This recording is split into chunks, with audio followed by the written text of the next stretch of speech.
Chapter 2. When you live in your car, you have to keep things simple. You're not going to be hosting any major gatherings for one thing. No wine and cheese parties, no poker nights. That's fun, because I don't have anyone I want to see. The bigger problem is where to take a shower. 3 days after I was evicted from my studio, which was 3 weeks after I got fired from my job, I discovered a rest stop that had showers. I almost cried with joy when I saw. Yes, the showers have very little privacy and smell faintly of human waste, but at that point I was desperate to be clean. Now I'm enjoying my lunch in the back seat of the car. I do have a hot plate that I can plug into the cigarette lighter for special occasions. Did somebody... Vero. Thank you, Mika. Now I'm enjoying my lunch in the back seat of the car. I do have a hot plate that I can plug into the cigarette lighter for special occasions, but mostly I eat sandwiches. Lots and lots of sandwiches. I've got a cooler where I store the cold cuts of cheese, and I've got a loaf of white bread, 99 cents at the supermarket. And then snacks, of course, bags, chips, crackers with peanut butter, Twinkies. The unhealthy options are endless. Today I'm eating ham and American cheese with a dollop of mayonnaise. With every bite I take, I try to think about how sick I am of sandwiches. After I force down half my sandwich, my phone rings in my pocket. I have one of these prepaid flip phones that people only use if they're going to commit a crime or else they've traveled back 15 years in the past. But I need a phone and this is all I can afford. Wilhelmina Cataway? A woman's chip voice says on the other line. I winced at the use of my full name. Wilhelmina was my father's mother, who is long gone. I don't know what sort of psychopaths would name their child Wilhelmina, but I don't speak to my parents anymore, and likewise they don't speak to me, so it's a little late to ask. Anyways, I've always just been Millie, and I try to correct people as quickly as I can. But I get the feeling that whoever is calling me isn't somebody I'm going to be on a first-name basis with anytime soon. Yes?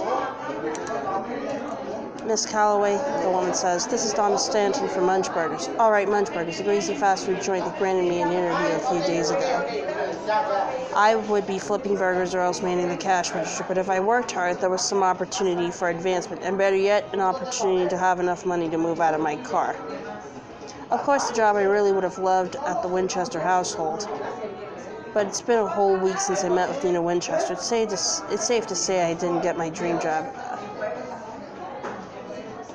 I just wanted to let you know, Miss Stanton goes on, that we have already filled the position at Munchburgers, but we wish you luck with your job search. The ham and American cheese in my stomach churned. I had read online that Munchburgers didn't have very strict hiring practices. That even if I had a record, I might have a chance. This is the last interview I've managed to book ever since Miss Winchester failed to call me back, and I'm desperate. I can't eat one more sandwich in my car. I just can't. Miss Stanton? I blurted out. I'm just wondering if you might be able to hire me in any other location. I'm a really hard worker. I'm very reliable. I stopped talking. She's already hung up. I clutch my sandwich in my right hand as I grip my phone in my left. This is hopeless. Nobody wants to hire me. Every potential employer looks at me in the exact same way. All I want is a fresh start. I'll work my butt off if I have to. I'll do whatever it takes. I fight back tears, although I don't know why I'm bothering. Nobody will see me crying in the back seat of my Nissan. There isn't anybody who cares about me anymore. My parents wiped their hands off me more than 10 years ago. My phone rings again, startling me out of my pity party. I wipe my eyes with the back of my hand and click the green button to take the call. Hello? I croak. Hi, is this Millie? The voice sounds vaguely familiar. I squeeze the phone into my ear, my heart beeping. Yes? This is Nina Winchester. You interviewed with me last week? Oh. I bite down hard on my lower lip. Why is she calling back now? I assumed she had already hired somebody and decided not to inform me. Yes, of course. So if you're interested, we would be delighted to offer you the job. I feel a rush of blood to my head that makes me almost dizzy. We would be delighted to offer you the job. Is she serious? It was conceivable that Munchburgers might hire me, but it seemed outright impossible that a woman like Nina Winchester might invite me to her home. To live.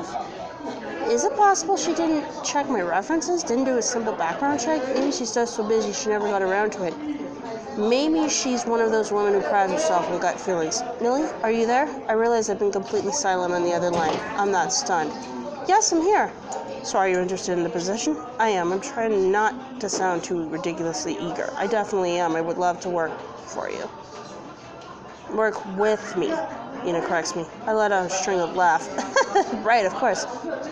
So when can you start? When do you like me to start? As soon as possible. I'm jealous of Ina's easy laugh that sounds so different from my own. If only I could snap my fingers and trade places with her. We have a ton of laundry that needs folding.